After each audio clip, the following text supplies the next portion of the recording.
ಪೆದ್ದಿ ಸಿನಿಮಾದ trailer release ಆಗಿದೆ. ಈಗಷ್ಟೇ ನಾನು ಕೂಡ ಟ್ರೈಲರ್ ನೋಡಿದೆ. ಬನ್ನಿ ಹಾಗಾದರೆ ಟ್ರೈಲರ್ ಹೇಗಿದೆ, ನನಗೆ ಏನೇನು ಇಷ್ಟ ಆಯಿತು ಎನ್ನುವುದನ್ನು ತಿಳಿಸ್ಕೊಡ್ತೇನೆ. ವಿಡಿಯೋ ಕೊನೆವರೆಗೂ ನೋಡಿ, ಹಾಗೆ ನನ್ನ ಚಾನಲ್ ಸಬ್ಸ್ಕ್ರೈಬ್ ಮಾಡೋದನ್ನು ಮರಿಬೇಡಿ. ಸಾಮಾನ್ಯವಾಗಿ ಸ್ಪೋರ್ಟ್ಸ್ ಡ್ರಾಮಾ ಅಂದ ತಕ್ಷಣ ನಮಗೆ ನೆನಪಾಗೋದು ಸೋಲು ಗೆಲುವು, ಕೊನೆ ಕ್ಷಣದ ಸಿಕ್ಸರ್ ಅಥವಾ ಕುಸ್ತಿ ಅಖಾಡದ ಜಯ. ಆದರೆ ನಿರ್ದೇಶಕ ಬುಜ್ಜಿ ಬಾಬು ಸಾನ್ ಅವರ ಪೆದ್ದಿ ಚಿತ್ರದಲ್ಲಿ ನಮಗೆ ಕಾಣಿಸೋದು ಕೇವಲ ಆಟದ ಟ್ರೋಫಿ ಅಲ್ಲ, ಬದಲಿಗೆ ಆ ಮಣ್ಣಿನ ವಾಸನೆ ಮತ್ತು ಮನುಷ್ಯರ ನಡುವಿನ ಹಠ.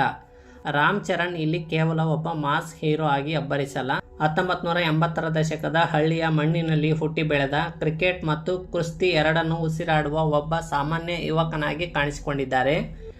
ಟ್ರೈಲರ್ನಲ್ಲಿ ಬರುವ ಒಂದು ಮಾತು ಸಿನಿಮಾದ ಆತ್ಮವನ್ನು ಹೇಳಿಬಿಡುತ್ತದೆ.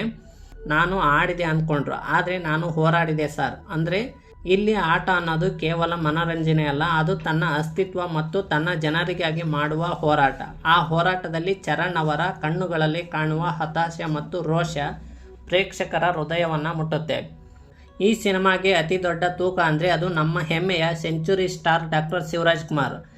ಊರಿನ ಹಿರಿಯನಾಗಿ ಅವರು ಆಡುವ ಒಂದು ಮಾತು ಇಡೀ ಸಿನಿಮಾದ ಫಿಲಾಸಫಿಯನ್ನು ಬದಲಾಯಿಸುತ್ತದೆ.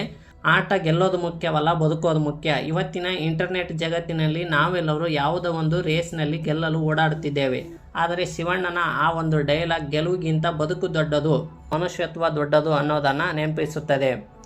ರಾಮ್ ಚರಣ್ ಮತ್ತು ಶಿವಣ್ಣವರ ಕಾಂಬಿನೇಷನ್ನಲ್ಲಿ ಬರುವ ಎಮೋಷ್ನಲ್ ಸೀನ್ಗಳು ಥಿಯೇಟರ್ನಲ್ಲಿ ಒಳ್ಳೆಯ ಎಕ್ಸ್ಪೀರಿಯನ್ಸ್ ಕೊಡ್ತವೆ. ಜಾಹ್ನವಿ ಕಪೂರ್ ಅವರ ಪಾತ್ರ ಕೇವಲ ಗ್ಲಾಮರ್ಗೆ ಸೀಮಿತವಾಗದೆ ಹಳ್ಳಿಯ ಆ ನಿಷ್ಕಲ್ಮಶ ಪ್ರೀತಿಯನ್ನು ತೋರಿಸುತ್ತದೆ.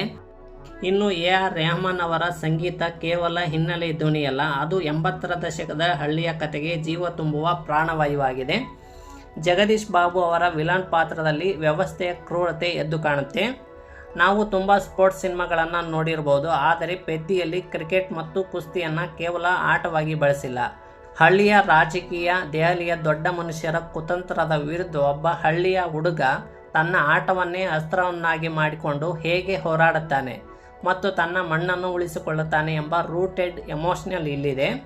ಪೆದ್ದಿ ಚಿತ್ರದಲ್ಲಿ ಆ್ಯಕ್ಷನ್ ಮಾತ್ರ ಸೂಪರ್ ಆಗಿದೆ. ರಾಮ್ ಚರಣ್ ಅವರ ಮೇಕ್ ಓವರ್ ಅದ್ಭುತವಾಗಿದೆ. ಆದರೆ ಎಲ್ಲದಕ್ಕಿಂತ ಹೆಚ್ಚಾಗಿ ಚಿತ್ರಮಂದಿರದಿಂದ ಹೊರಗೆ ಬಂದ ಮೇಲೂ ನಮ್ಮನ್ನು ಕಾಡುವುದು ಅಲ್ಲಿನ ಪಾತ್ರಗಳ ನಡುವಿನ ಸಂಬಂಧ ಮತ್ತು ಮಣ್ಣಿನ ಮೇಲಿನ ಮಮತೆ ಮತ್ತು ಶಿವಣ್ಣ ರಾಮ್ ಚರಣ್ ಅವರ ಜೋಡಿಯ ಆ ಎಮೋಷ್ನಲ್ ಜರ್ನಿ. ರಾಮ್ ಚರಣ್ ಮತ್ತು ಶಿವಣ್ಣ ಅವರ ಕಾಂಬಿನೇಷನ್ ಹೇಗಿರುತ್ತೆ ಎನ್ನುವುದನ್ನು ಜೂನ್ 4ರಂದು ಥಿಯೇಟರ್ನಲ್ಲಿ ನೋಡೋಣ. ಈ ವಿಡಿಯೋ ಇಷ್ಟ ಆಗಿದರೆ ಲೈಕ್ ಮಾಡಿ, ಶೇರ್ ಮಾಡಿ. ಇದೇ ರೀತಿಯ ವಿಡಿಯೋಗಾಗಿ ನನ್ನ ಚಾನಲ್ ಸಬ್ಸ್ಕ್ರೈಬ್ ಮಾಡಿ, ಬೆಲ್ ಐಕಾನ್ ಕ್ಲಿಕ್ ಮಾಡಿ. ಮುಂದಿನ ವಿಡಿಯೋದಲ್ಲಿ ಸಿಗೋಣ. ನಮಸ್ಕಾರ.